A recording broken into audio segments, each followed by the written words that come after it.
Inaugurada em 1699, a Catedral de Nossa Senhora da Vitória, mais conhecida como Igreja da Sé, no centro de São Luís, passará por reformas. Além da recuperação do prédio histórico, inaugurado pelos jesuítas, a obra prevê a transferência do Museu de Arte Sacra, que hoje fica na Rua do Sol, para a área da Catedral. De acordo com o Instituto do Patrimônio Histórico e Artístico Nacional, IPHAN, a obra vai abranger também o Prédio dos Bispos, um anexo da igreja, e custará aproximadamente R$6 milhões. Segundo o IPHAN, durante as reformas haverá oficinas de restauro, com o objetivo de formar mão de obra local qualificada. Comissão Estadual da Verdade realiza audiência pública nos depoimentos e histórias de violações graves no período da ditadura. Nos depoimentos, histórias de décadas atrás, violações graves dos direitos humanos durante a ditadura militar. Na audiência pública, eles deixam o sigilo e tornam público o relato. Segundo a consultora da Comissão Nacional da Verdade, essa é uma forma complementar no trabalho das comissões. O objetivo não é saber o que aconteceu com a vítima X, mas sim estabelecer um padrão das violações na região, no caso, aqui no Maranhão, e que tipo de pessoas, quer dizer, que vítimas que foram atingidas. Então, as crianças, mulheres, camponeses, estabelecer um padrão e tentar entender como foi disseminado isso e quem foram as vítimas. Com os depoimentos, a comissão deve entregar o relatório no fim do ano. Qualquer pessoa pode participar, com documentos, fotos ou relatos, próprios ou de parentes e amigos. A comissão convida a população a participar. Entre as histórias, personalidades influentes. Nós temos o caso de Maria Aragão, que é até nome de praça aqui em São Luís do Maranhão, uma grande liderança, do gênero feminino, diga-se de passagem. Temos o caso de Neiva Moreira, temos o caso de Manuel da Conceição, que é liderança camponesa, graças a Deus ainda viva e podendo contar ele próprio a história. Temos o caso de Rui Frazão, que foi militante estudantil, e temos inúmeros casos, e todos esses casos nós estamos tentando resgatar, recompor a sua história a partir de depoimentos ou das próprias pessoas que foram vítimas, ou de familiares, testemunhas, pessoas que realmente tenham condições de prestar um depoimento relevante à Comissão Nacional da Verdade. Então, os trabalhos estão sendo realizados aqui na Assembleia, qualquer cidadão pode comparecer para oferecer informações, para dar um depoimento e contribuir na formatação e no resgate dessa história. Ionel conta que seu pai, Nonatinho, foi assassinado no interior do estado. Ele relata o que lembra da época. Era massacre por cima de massacre de trabalhador rural. E ele, como representante, como fundador do sindicato de Santa Luzia, ele jamais deixou sua cabeça abaixada e nem se vender para o sistema. E batia de frente na época com a ditadura militar. Porque só quem conviveu com a ditadura militar é que sabe. Na época, a gente até hoje tem problema relacionado com essa época do sofrimento da gente. Hoje, Ionel está ameaçado de morte. Ele repete a postura do pai, que foi assassinado durante a ditadura militar. Na época que meu pai, Nonatinho, foi assassinado, ele não se dobrou para o sistema. E hoje, as ameaças que eu estou sofrendo de morte é justamente por isso, porque o sistema que é implantado dentro do Sindicato dos Trabalhadores Rurais hoje, que é de massacrar o trabalhador rural, de explorar o trabalhador rural, na realidade eu não compactuo com esse tipo de coisa. O que nós esperamos das autoridades brasileiras é que não só magoe essa ferida, mas que sim traga justiça.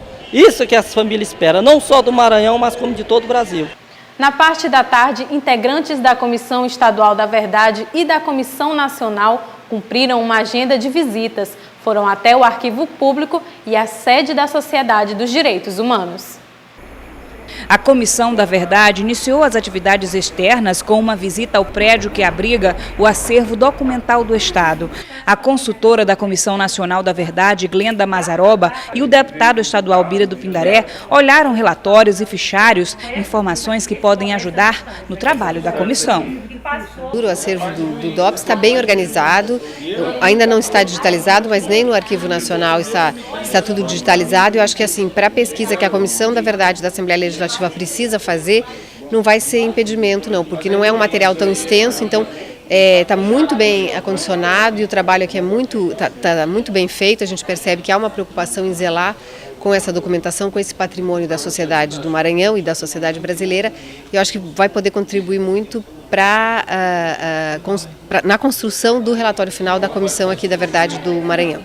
Localizado no Centro Histórico de São Luís, o Arquivo Público guarda milhares de documentos manuscritos, datilografados e impressos dos períodos colonial, imperial e republicano. O maior desafio é resgatar os documentos considerados mais recentes, datados a partir da metade do século XX. A dificuldade, segundo pesquisadores, se deve à ausência de uma política de arquivo no Maranhão. Como não existe esse sistema de arquivo criado para se fazer a gestão dessa documentação, então, esses documentos produzidos e que depois cumpriram sua finalidade, eles podem se perder na secretaria. Então, para mim, no momento, o maior desafio é se criar uma política de arquivo para o Estado do Maranhão.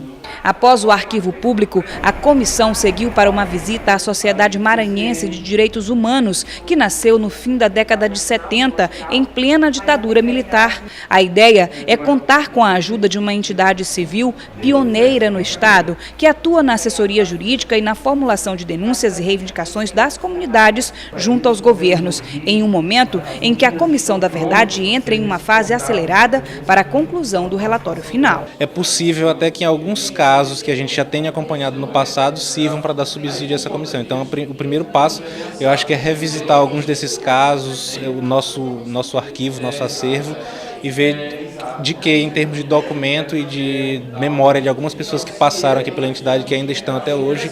Porque se a gente pensar, a tortura, por exemplo, ela não é um crime limitado ao período da ditadura, ela ainda acontece até hoje.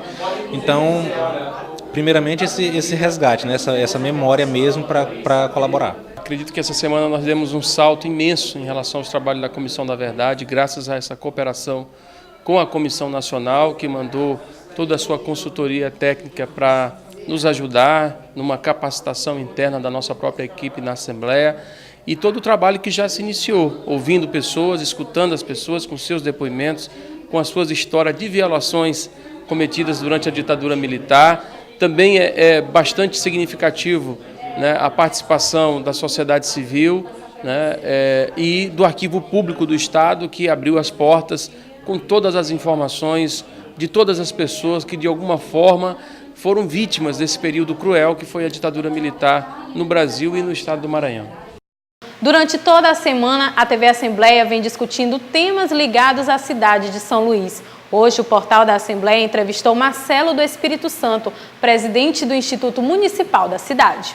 Bom, Marcelo, a gente sabe que a cidade tem um grande desafio, que é o plano diretor, que precisa ser revisado aí até 2016, esse prazo, né? E o plano diretor tem sido assunto, né, das secretarias e do município durante todos esses anos. É um grande desafio para montar esse plano diretor. Exato. Como é que está hoje a situação? Nós temos que lembrar que o plano diretor, aprovado em 2006, ele precisa hoje de alguns ajustes, uma pequena atualização. Acho que o principal débito do poder público, com relação à sua legislação urbanística, é a principal lei complementar ao plano diretor, que é a lei de zoneamento, parcelamento, uso e ocupação do solo urbano. É essa lei que, de uma forma mais próxima, toca ao cidadão. Agora, hoje, a questão da mobilidade urbana, ela é um grande desafio por conta disso também. A gente está numa cidade que é patrimônio histórico, né? Por si só, as cidades que têm esse acervo, né, arquitetônico, elas já têm esse grande desafio, né, de garantir essa mobilidade urbana. O São Luís não foge disso, né? E a grande defasagem, né, de moradias que se tem na grande ilha de São Luís, né? Como é que você vê, enquanto presidente do Instituto, vê esses grandes desafios aí para os próximos anos? Dentro desse processo de revisão da legislação, que na verdade, como eu falei, uma pequena atualização do plano e uma nova lei de zoneamento, porque a nossa ainda é de 1992, ou seja, uma lei que foi criada para uma cidade na década de 90, ou seja, ela não responde mais aos anseios que hoje a cidade possui, e de fato a ideia é que a gente possa continuar produzindo unidades habitacionais. Nós temos que imaginar que a população de São Luís continua crescendo, não em ritmos tão acentuados como aconteceu na década de 80, na década de 90, mas isso é natural, o crescimento da cidade. Existe uma natural transferência de bairros, ou seja, muitos moradores que moravam no centro hoje procuram outros bairros, moradores que estavam em bairros mais distantes hoje estão em bairros mais próximos do seu trabalho. Então essa dinâmica da cidade, ela tem que estar refletida na legislação. Então um dos pontos básicos é o respeito da questão ambiental, a revisão do macrozoneamento ambiental do plano diretor, é um ponto que a prefeitura hoje trabalha, e outro ponto é como garantir as questões da produção habitacional da cidade, ou seja, as leis precisam continuar oferecendo a possibilidade da cidade se desenvolver, mas garantindo esses pontos, onde um deles, hoje, o mais ressaltado pela população, é a questão da mobilidade urbana, ou seja, onde distribuir os diferentes usos da cidade para que o morador possa estar próximo ao seu trabalho, próximo aos serviços, próximo ao seu comércio, né, de bairro, que garante a infraestrutura, né, dos bairros da cidade. É lugar comum ou as próprias autoridades que trabalham com a questão do planejamento urbano sabem disso? São Luís cresceu sem planejamento. Isso está na boca de qualquer cidadão da cidade, né? Mas a gente pode pensar dessa maneira? Eu acho que existe aqui, aí obviamente eu sou arquiteto e trabalho no instituto que trabalha na área de planejamento urbano, a nossa visão é um pouco diferente.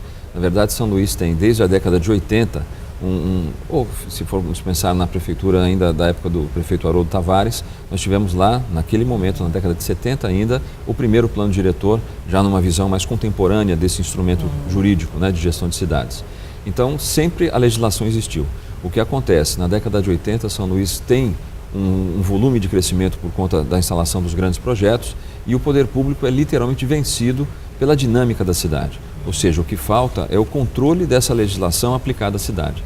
Então, muitas vezes a cidade cresce em velocidades que o poder público não tem condições de fazer a fiscalização. Então, eu diria que São Luís não é necessariamente uma cidade sem planejamento. O planejamento se traduz em leis, né, que são aplicadas, mas o difícil é o controle dessa dinâmica. Então, os processos de ocupação espontânea que aconteceram ao longo, né, dos últimos 30 anos em São Luís, a dinâmica econômica que força muitas vezes o desenvolvimento de áreas comerciais em trechos não previstos pela legislação. Então, muitas vezes não é necessariamente a falta de planejamento, mas o que é difícil é o controle urbanístico de todo esse processo, né, de uma forma próxima. Agora fique com a homenagem dos profissionais da Diretoria de Comunicação da Assembleia ao aniversário de São Luís. A servidora da casa, Eline Moura, aceitou o nosso convite e gravou o poema Imagem de Bandeira Tribuse.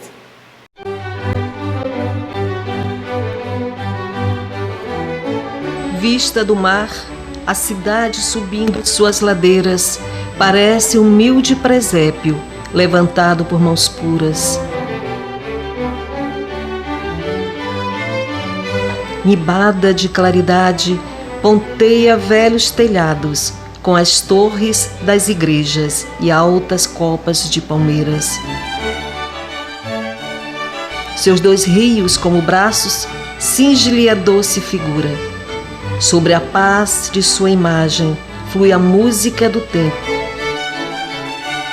Cresce o musgo dos telhados, e a umidade das paredes escorre pelos sobrados o amargo sal dos invernos. Tudo é doce e até parece que vemos sol animado, contorno de iluminura e não a realidade.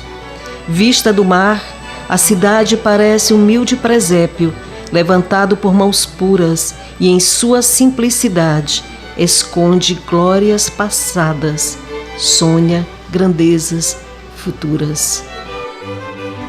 Imagem, bandeira, tribuse.